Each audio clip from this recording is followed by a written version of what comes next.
there, and welcome back to another Minecraft video. And today, guys, I'm going to be showing you how to make a machine which can make you transform into basically any mob you want in vanilla Minecraft. So, without further ado, let's get right into it. So, the first thing you guys are going to want to do is place down a command block and put in the command summon any mob you want. I'll come to why specific mobs are better than others in a second, but say I want to be a bat. Bats are cool. Bats are cool. I don't know why everyone doesn't like bats. Like, I mean, seriously, there's some of the cutest mobs in the game, I think. I mean, everyone likes bats, don't they? Don't they? But yeah, so now, once you've put a lever on it, if you've done it right, what it should do is summon a bat. So if I do this a couple of times, it should summon a ton of bats. And then if I do this... Yeah, forget what I said about bats. But if that's what your command block does, then you're on the right track. So the next thing you're going to want to do is to run a repeater from that command block and put it into another command block over here. And basically what this command block is going to do is make it so that the player, or whatever player you're subjecting to whatever this is. So the next thing you're going to want to do after you've done that command block is you're going to want to feed a repeater out of it and place down another command block, and inside this command block you need to put in effect, not add, give. I'm sorry, okay? I have more experience with Bedrock commands than Java commands. That never happened, okay?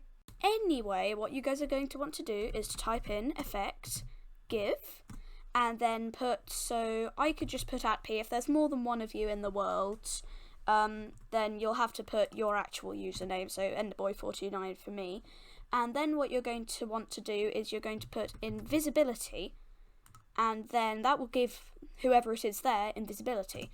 Then you put 1, it'll be for 1 second, and then 255, that's amplifier. You can set it to whatever number you want, it doesn't make a difference with invisibility, I don't think anyway. And then if you do true, it means that it will hide the actual potion particles, which is a very helpful thing if you're giving yourself effects. That's a problem I always used to find when I first started playing, which was when I gave myself night vision, then I always ended up having the bubbles everywhere. But once you've put that true in there, once you've basically mastered that command, it makes life a whole lot easier for building and basically anything else in general. To do with commands and potions anyway. I mean, I don't know how much it would do with redstone, unless you're building redstone underground. But if you go back into that command block now, you have to do a few things extra. So you'll need to change it to a repeat command block, and it should go purple. If it doesn't go purple, then you've clearly done something wrong. If you have done something wrong throughout any of this, by the way, you can just go back in the video. I will be going back over the system at the end, if I remember. But, yeah, if you want to see anything else, either skip to the end, which I don't suggest you do, or just go back to the beginning. So I reckon it's time for another test. So what this system here should do is I flick it, summons a bat, and then I turn invisible. With no particles, no username. I mean, I'd have to get another player on here to see if that worked, but I'm pretty sure that that was a successful run. And then the good thing about having this set to 1 second is that because it's a repeat command block, it will keep giving it to you until this lever is switched off, in which case it will stop giving you the effect, which is a helpful thing to the system. Otherwise you just stay invisible for however long you've set it to there for. For me as an early Minecraft player, that would be 99,999. Yeah, maybe don't do that. So the next thing you're going to want to do is to run another one of them out here, and in this command block, then you're going to want to put TP, teleport, @E, and then you want to put type equals, and then whatever mob you had before. So if I, bat, what on earth is axolotl tempted hostiles? Axolotl always hostiles? Powder snow walkable mobs? Beehive inhabitors? Maybe we'll just stick with bats for now. But anyway, once you've done that, just put that on the end. That should turn blue. And then you do TP @E type equals bat. And then you need to make it so that it is the actual person who you're targeting this at.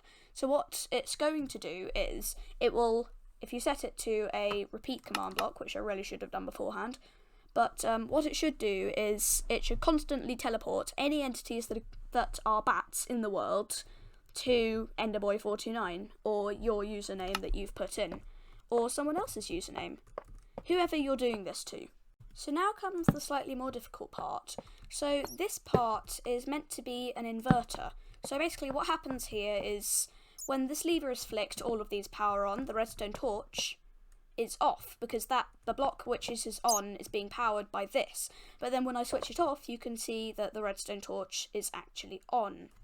Basically what this system does, it's necessary for quite a lot of complicated redstone command block contraptions, but basically it inverts the redstone signal, so if it's on, then this is off, if it's off, then this is on. Hope that made sense. So now you're going to have to put a command block here, and then type in this command block, kill, yes, we're using the kill command for this, at E, and then you just do type equals whatever your mob again.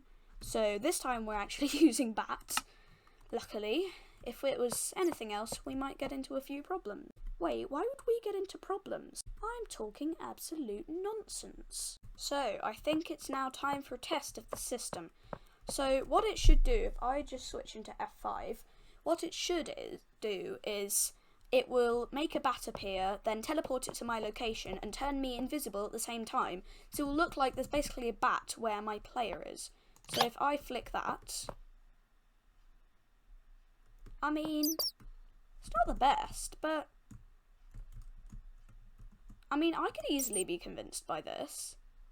I mean, there's a bat flying backwards, but it's still incredibly cool, I think. And then if I come down here and flick the switch off, then the bat gets killed, and I'm here. Yay, it worked. Rest in peace, bat.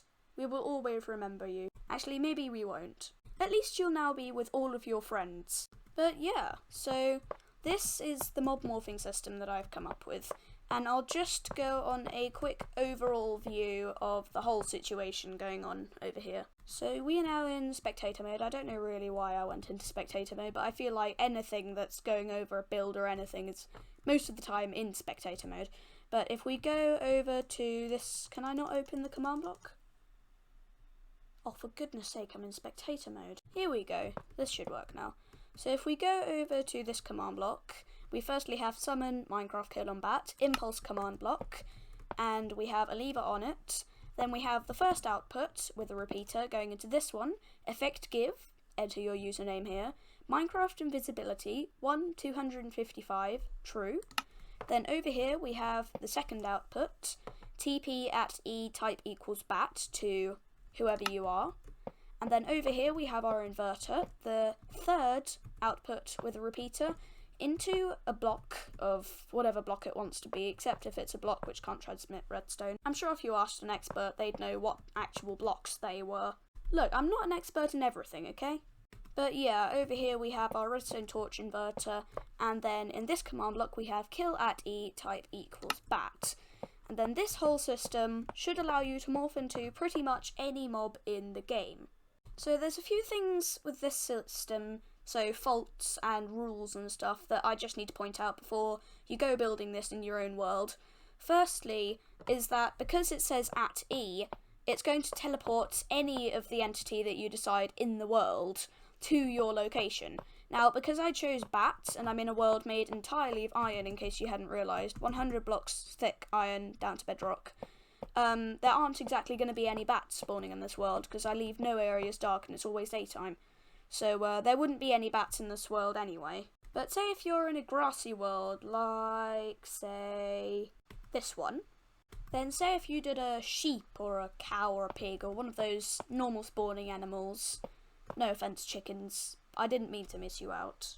But if you did any of those mobs, then you could expect that all of the mobs of that type that are in your general area, or maybe in the whole world, I don't know how it works. I think it might be just a specific area, but anyway, any of those mobs in that specific area, I'm just going to say for now, will get teleported to you, so you could ruin the effect as such. So that's partially why this system over here is there, to kill off all of the bats afterwards. But if you're going to do this, I suggest using a mob that isn't going to be in your general dimension. So say if you're in the overworld, you did say a magma cube, or if you were in the nether, you could do stuff like a sheep or a cow or a pig or something like that. That would make the most sense. Now, if you wanted to do a mob like a sheep, then you'd have to make a few alterations. So say I'm in a world with an absolute ton of sheep, and I don't want to become all of the sheep at once, because if you do, then something like this will happen. So if you don't want something like that to happen, then you can see I've already changed it to sheep, but if you want to make it so that it will be particular, then what you'll need to do is it will still summon a sheep. So what you'll actually need to do for this one is to take away that whole command block, make sure you keep all of this bit intact, place down redstone dust there, and then place a lever here, so it will activate the other parts of the system, just not the part when it actually summons a sheep. Otherwise you'd have one more sheep in your world to worry about. So now you need to go to all of the squares, or command blocks, or whatever they are called. I just can't speak today. But yeah, so what you'll need to do is to go into this part of the code and change this from type equals sheep to name equals, and then whatever. I'll just do Jeb underscore for now, because I totally want to become a rainbow sheep. And if you go over here, you can see kill at e type equals sheep. If you want to keep all the sheep in your world, then do name equals and whatever it is. If you have more than one mob in the world named whatever it is, then you'll obviously have them both teleport to you. But I doubt you'll have two of the same mob in the same world with the same name. Unless you're insane. Or unless you just want to. Apologies to any rainbow sheep watching this video. So now that we've edited that system over there, then if we go and spawn a sheep over here, so we have our test subject here, then if we get a name tag, name it to the name we want, and then name the sheep that name, so you see I now have a rainbow sheep as my test subject. Sadly this guy won't give me any rainbow wool, but if we now go over here, if I do this, it will only teleport the sheep that I just named Jeb underscore to my location. So if I just take this name tag out of my hand, you can see this sheep is walking around, and this is the only sheep which is walking around. There aren't any other sheep following me around, so it's just the one that I've named this particular thing. Please choose to ignore the white wool that I have in my hand. Again, no offence to any rainbow sheep watching. But that's a fast fix to any problems that do occur with multiple mobs teleporting to you. Now, I know you can actually do stuff like this with mods. I've seen quite a few people doing stuff like beating Minecraft as a pig when they use mods. I can't speak today. I legitimately can't speak. But they all use mods, and for some reason that I don't know, I currently can't get mods on Java Edition. I'm working on fixing it. Once I do have mods, I might start doing mod videos, but this is my substitution for now, finding out ways to do it without mods or data packs. I can get data packs, but I decide not to. But I've decided to, for most things like this, try and find ways to do it without the need for mods and data packs, and just do it in plain old vanilla. And I know it's not as smooth as you might achieve through mods, but I mean, honestly, I really like the fact that it's actually possible. A little bit complicated if you don't know anything about command blocks, but possible. But yeah, guys, hope you enjoyed the video. Let me know if you've used this in any of your worlds. Let me know if any chaos has occurred. If anything happens which I haven't told you the solution to in the video, then I do look through my comments, so if there is something gone wrong, then let me know in the comment section, and I should get back to you at some point. And yeah, I'm going to leave it there for today, guys. Hope you enjoyed the video. Maybe try this out in your own world. But yeah, that's it for now, and see you in the next one. Goodbye!